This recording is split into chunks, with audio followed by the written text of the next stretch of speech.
Polônia, da Romênia, no início do século XX, meio que fugindo do comunismo, porque o comunismo estava perseguindo a igreja, perseguindo cristãos, prendendo sacerdotes, padres, rabinos, pastores, mandando para a Sibéria para morrer congelado, para ser torturado. E essa Isso é real notícia é mesmo? real. Eu tenho um pastor que está vivo até hoje, amigão meu, tem 96 anos, ele conta essa história para você com Como detalhes. que era? Eles O comunismo, quando ele foi implantado, desde a Revolução Bolchevique em 1917, ele propagou ateísmo. Então a religião para o comunista ou para o marxista, a raiz mesmo, ela é o ópio do povo. Eles não veem sentido na fé, não veem sentido naquilo que a gente faz, porque enfraqueciam o na poder do visão Estado, deles o né? Estado é Deus. Ah, Deus é o tá. Estado e as pessoas precisam depender do Estado.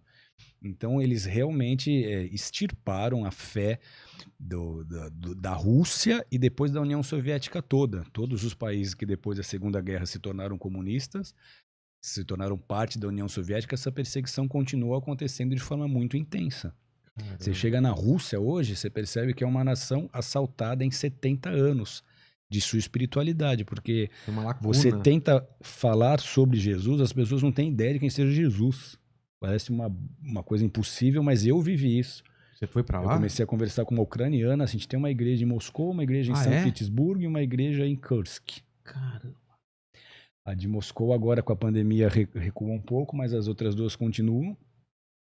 Mas eu fui tentar falar de Jesus para uma ucraniana, ela me olhou com uma cara de espanto. E aí o pastor de lá, que é um brasileiro, médico, que foi para lá para estudar, depois abriu mão de tudo pela sua vocação, para poder cuidar das pessoas e pregar a palavra ali, ele me explicou. Ele falou, eles não entendem Deus, eles não entendem Jesus, eles entendem bem, mal, mas Nem, Jesus para eles aqui cruz, eles não têm ideia do que mas nem seja isso. historicamente eles não entendem da Nem figura? historicamente, Não parece foi um negócio passado. absurdo, mas onde o comunismo entrou, eles foram simplesmente privados dessa informação. Que Então louco. agora, com a internet, com quem se interessa e pode pesquisar, ele vai descobrir alguma coisa, mas se essa pessoa também não tiver esse interesse, ela vai passar. Passou batido. Exatamente, apesar da religião oficial na Rússia, depois da queda da Cortina de Ferro, ser restabelecida, que é a religião ortodoxa, os próprios ortodoxos não têm muita noção do que é, aquela coisa mais de tradição. Eu sou ortodoxo por quê? Porque meu avô foi, meu Entendi. bisavô foi, meu tataravô foi, mas eles não se aprofundam, não têm muito entendimento. E os que não têm essa base familiar não têm ideia do que seja. Então, meus avós vieram para cá, começaram uma colônia na Varpa, que é um lugar próximo a Tupã, a Lucélia. Ah, sei. É uma colônia de letos, de russos, de polacos, que fugiram de lá para cá, começaram a vida aqui, e aí eles ajudaram ali, participaram dessa colônia, fundaram igrejas batistas.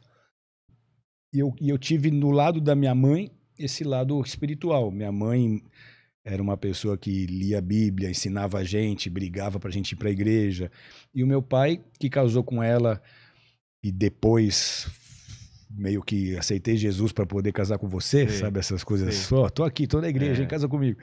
Na verdade, ele amava a Deus, ele amava Jesus, mas ele nunca teve uma experiência que o levasse a viver realmente o cristianismo. Então ele tinha fé, cria em Deus, mas não vivia, não seguia, não ia à igreja.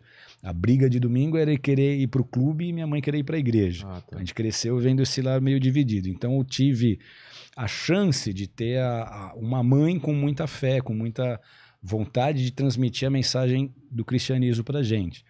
Tanto eu quanto as minhas irmãs, a gente cresceu com essa base. E foi isso que me ajudou muito, porque depois na vida adolescente, na vida adulta, quando eu precisava, eu sabia onde correr.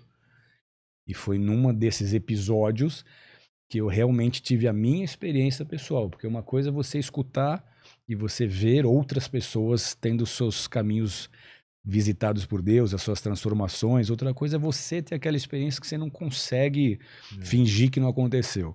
E foi o que me pegou, porque eu com 19 para 20 anos, pegando onda, desde os 15 fui acampar na Trindade, que é uma pré-divisa de São Paulo com Rio de Janeiro, e com os amigos, no final do fim de semana eu falei, vocês vão embora, eu vou ficar aqui, vocês me buscam semana que vem, eu não tenho nada essa semana, eu vou ficar aqui surfando. Eles foram, eu fiquei eu lá com o meu tijolinho de maconha, minha latinha de Nescau, minha latinha de leite ninho, a roupa do corpo e mais uma bermuda que eu trocava. Eu falei, eu vou ficar uma semana aqui só surfando. Na semana seguinte, eles não apareceram. Porque a mãe de um deles descobriu que eles estavam fumando maconha, deu uma surra no cara, tirou o carro Caramba. dele e eles me deixaram lá na Trindade. Isso em 92, eu sem dinheiro, na maior roubada. E lá eu comecei a ter minhas primeiras experiências. Um dia eu voltando pro meu camping, assim, eu vi um redemoinho e eu vi uma gargalhada alta e uma voz dizendo: eu vou te tragar, eu vou te tragar, eu vou te tragar. Tragar. E eu sabia o que era. Tragar ou estragar? Tragar. Tragar, tipo É. cigarro. Eu vou te destruir, eu vou te engolir. E eu sabia o que era, eu sabia que era uma coisa espiritual muito ruim, porque eu tinha aquela educação cristã, estudei no Colégio Batista Brasileiro, nas Perdizes, eu aprendi muito sobre isso. Eu sabia que não era uma coisa boa, e eu fiquei assustado com aquilo, porque eu falei, puxa, me deu medo. Eu falei, Deus, se o senhor quer falar comigo, me manda alguém, me dá um sinal.